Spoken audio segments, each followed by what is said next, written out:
kinchit vibhuti, means a little interest. Become a little interested, a little curious. And then that's the starting point of Raganuga Bhakti. If you read about it, I like this, I like these feelings, I want this. That's the beginning. Yeah. Whereas some people you see, they preach and they say, oh, you can't start Raganuga Bhakti till you're at the level of Ruchi or a Sakti or Bhav. This is nowhere in Shastra. Nowhere in Shastra.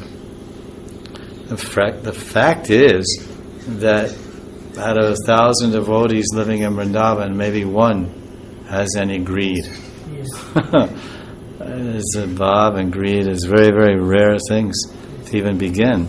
But if someone has, he says, just a little experience, this anubhav. What's it called? Kinchit. Oh, it's called kinchit anubhav. This is the term. Kinchit. Kincha, same as Hindi. Like we say niskinchan. He doesn't have even a little anything he doesn't have. The real sadhus. So Hindi, Sanskrit very similar in many times way. So he's kincha anubhav. Anubhav means experience.